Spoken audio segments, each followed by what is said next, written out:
자, 안녕하십니까. 오늘은 기침에 관해서 좀 말씀드리겠습니다. 기침 때문에 힘들어 하시는 분들 종종 있습니다. 저도 예전에 기침이 한 달 이상 동안 멈추지 않아서 여름 내내 고생했던 적이 있었습니다. 밤에 잠도 못 자고 막 계속 피곤해하고 기침도 너무 하면 괴롭더라고요. 괴롭고 막 그게 기침 오래 하면 가래도 생기고 검은 가래 막 이렇게 생기고 엄청 힘든데 우리가 뭐 일상 중에 뭐 일반인들이 말하는 마른 기침, 헛기침, 또 뭐 천식 뭐 이런 것들 있잖아요. 그죠? 감기도 아닌데 기침이 멈추지 않아요. 또 실질적으로 감기 증상도 있는데 기침이 멈추지 않는 경우도 있습니다.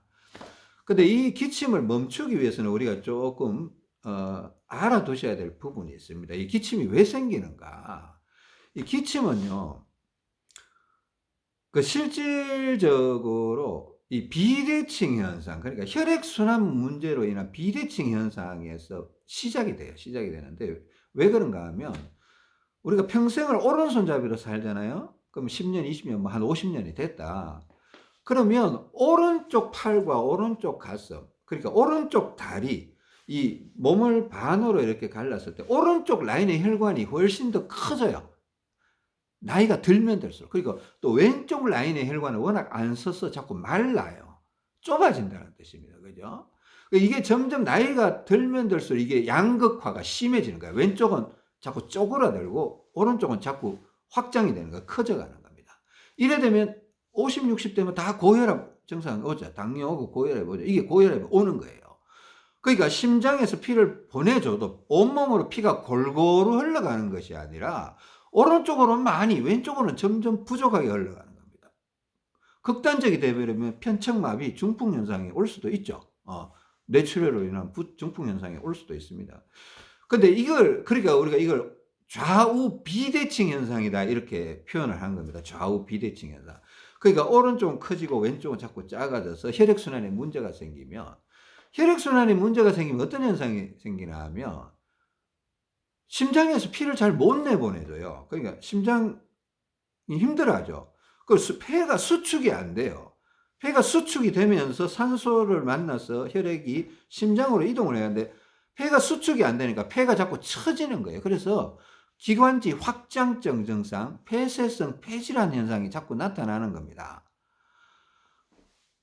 또 특히 우리 폐는요, 이게 오른쪽 폐가 원래 왼쪽 폐에 비해서 오른쪽 폐가 용적률, 그러니까 혈액을 담아두는 그 부피, 용적률이 더 큽니다. 또 실질적으로 오른쪽 폐에는 방이 3개가 있고 왼쪽 폐는 방이 상엽, 하엽 이렇게 2개밖에 없습니다.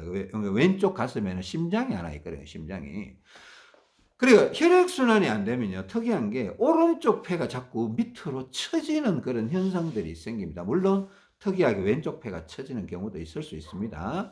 오른쪽 폐가 자꾸 처지는 현상이 생기면 오른쪽 폐가 처지면서 위장을 이렇게 짓누르기 시작하고 소장 상단과 대장 상단을 자꾸 짓누르기 시작하면 간도 눌리겠죠. 우리가 이제 짓누르기 시작하면 문제는 창자의 어떤 문제를 일으키는데, 우리가 음식을 먹고 나면 이게 식도를 따라 음식이 들어가서 위장과 소장에서 이제 소화 작용 가운데 가스가 발생이 돼. 이 가스라는 거 굉장히 중요한 역할을 하는 건데, 가스 형태로 우리가 영양분 공급도 받고 불필요한 잉여가스는 뭐 트림이나 방귀로 이렇게 나가는 경우가 있습니다. 그죠? 그러니까 우리가 잉여가스가 정확하게 이제 위장에서 창자가 움직이면서 위장을 통해서 이렇게 밀어 올려요. 밀어 올리면 우리가 오후에 밥 먹고 나면 트림하면 냄새가 나잖아요. 음식 냄새가. 그게 가스가 올라오는 현상이거든요. 근데 이게 규칙적으로 잘 올라오면 그게 워낙 소량씩 빠져나오기 때문에 우리가 잘 못 느껴요. 근데 잘 안 나오다가 한번 꺽 하고 트림으로 나오면 우리가 냄새가 농도가 짙어져서 냄새를 맡죠. 그러니까 이게 올라와서 어떻게든 호흡기를 통해서 위장에 있던 가스가 식도를 통해서 이렇게 조금씩 빠져나가야 돼요. 빠져나가야 되는데 문제는 이게 폐가 처지기 시작하고 횡격막이 처지기 시작하면 가스를 밀어 올려서 빠져나가는 힘이 점점 약해져요. 그럼 어떻게 되나 하면 가스가 올라오다가 이게 우리가 여기 목구멍으로 들어가 보면 식도가 있고 기관이 있어요. 폐로 흘러가는 공기관이 있어요. 이게 이 후두 덮개에서 이게 두 개로 갈라지거든요. 근데 식도로 올라오는 가스가 기관이 폐에서 이제 폐에서 산소를 받았고 또 이 치환작용을 해서 이산화탄소가 나가는 순간에 날숨이 나가는 순간에 식도에서 올라오는 가스와 혼합 믹싱이 되면서 이렇게 빠져나가줘야 되거든요. 근데 문제는 이게 폐가 수축이 잘 안 돼 버리잖아요. 그리고 또 창자에 문제가 생기면서 폐가 누르면서 창자에 문제가 생기면서 위장이 눌리고 이게 가스가 위로 밀어 올리는 힘이 약해지기 시작하면 이게 가스가 다시 폐 쪽으로 흘러 들어오려는 기관지 입구를 자꾸 건드리는 현상이 생겨요. 기관지 입구로 자꾸 흘러 들어가려면 가스가 폐로 흘러 들어가는 것은 굉장히 안 좋은 상황입니다. 가스가 폐로 많이 흘러 들어가 버리면 이게 폐렴이 돼요. 굉장히 위험해지는 상황이 되는 겁니다. 그러니까 기침이라는 거는 우리가 가스가 폐로 흘러 들어가지 못하도록 폐가 수축작용을 통해서 자꾸 밀어내는 거예요.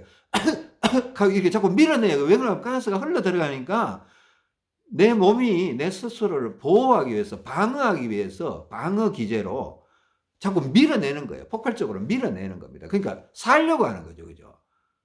근데 그게 기침이 너무, 그게 기침이 멈춘다라는 거는 다시 몸이 이제 혈액순환이 정상적으로 복원이 됐다든가 폐가 좀 다시 수축 팽창이 정상적으로 일어난다. 이제 이런 났기 때문에 기침이 멈췄다라는 건데 우리가 그래도 건강이 있을 때는 어느 정도 뭐 한 이틀, 3일 기침하다가 멈추고 다시 몸이 정상화가 돼요. 그죠?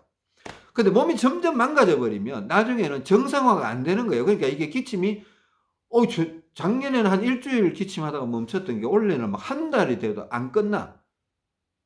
뭐 후비루 막 이런 거 있거든요. 근데 내년에는 막 한 달이 아니라 막 석 달을 가고 이래요. 그 다음에는 한 6개월을 가고 막 이게 몸이 점점 이게 무슨 뜻이냐. 좌우 비대칭이 점점 심각해져 가고 있다. 이렇게 이해를 하셔야 되는 겁니다. 자, 이 부분을 위해서 제가 이 동영상의 모든 내용을 다 담을 수는 없습니다. 그러니까 혈액순환 문제, 좌우 비대칭 문제를 이해하셔야 되는데 그렇다고 해서 여러분들 모든 원리를 이해하실 필요는 없습니다. 제가 동영상을 3개를 찍어 놨어요. 제목이 어떤 제목인가 하면 건강을 회복시키는 혈액순환 운동법이라는 제목이 있습니다. 자, 유튜브 검색창에다가 건강을 회복시키는 혈액순환 운동법 1, 2, 3 이렇게 순차적으로 치면 동영상을 볼 수 있습니다. 30분짜리 동영상입니다. 3개입니다. 그러니까 총 1시간 반입니다. 그걸 보시고 거기 보면 운동법, 그러니까 복잡한 설명은 하지 않았습니다. 운동법에 대해서 여러분 운동법을 보고 따라 하셔야 돼요. 따라 해보시면 이거 기침이 멈출 수도 있겠다 이런 느낌이 오실 수 있습니다. 느낌이 오실 수 있고 걸어 다닐 때는 어떻게 하세요? 앉아 있을 때는 어떻게 하세요? 또 운동할 때는 이런 식으로 비대칭 운동법으로 운동하세요 이렇게 나와 있습니다. 일반적인 운동을 해서는 기침이 멈출 수가 없습니다. 지금 그 심각해져 있는 분들은. 그러니까 비대칭 운동을 해 주시고 그러니까 비대칭 운동만 하라는 게 아니고 일반인들이 하는 대칭 운동과 비대칭 운동을 혼합하셔서 하시는 게 더 중요한 겁니다. 자, 제가 여기 댓글란에 옆에 보면 댓글이 있죠. 밑에 보면 댓글이 있잖아요. 댓글에 그 검색 명칭 제목을 적어 드리겠습니다. 그죠? 건강을 회복시키는 혈액순환 운동법 1 이렇게 찾아가시면 2도 찾을 수 있고 3도 찾으실 수 있습니다. 그죠? 이 동영상에서 한꺼번에 다 설명드리지 못한 부분 양해 부탁드리고요. 그냥 알려드리고 싶어서 제가 이 동영상을 좀 안내 동영상 개념으로 좀 받아주시기 바랍니다. 그러니까 일단은 기초 지식이 조금 있어야 제가 그 동영상을 보셨을 때도 이래서 이 사람이 이런 얘기를 했구나. 저 기침 때문에 엄청 힘들어해 본 경험도 있고요. 폐 문제, 폐쇄성 폐질환, 기관지 확장증으로 힘들어해 본 시간들이 있습니다. 한 30년 동안. 근데 이게 회복되는 과정에서 이런 것들을 알게 됐어요. 그러니까 여러분한테 소개해 드리고 싶고 이렇게 해서 기침이라도 일단 멈추시고 이게 폐렴이 되면 굉장히 안 좋은 상황으로 가는 거거든요. 그죠? 그러니까 하여튼 무리하지 마시고 그 동영상 3개를 한번 살펴보십시오. 도움이 되실 거라고 믿습니다. 귀한 시간 들어주셔서 감사합니다. 다른 동영상으로 또 찾아뵙겠습니다. 감사합니다.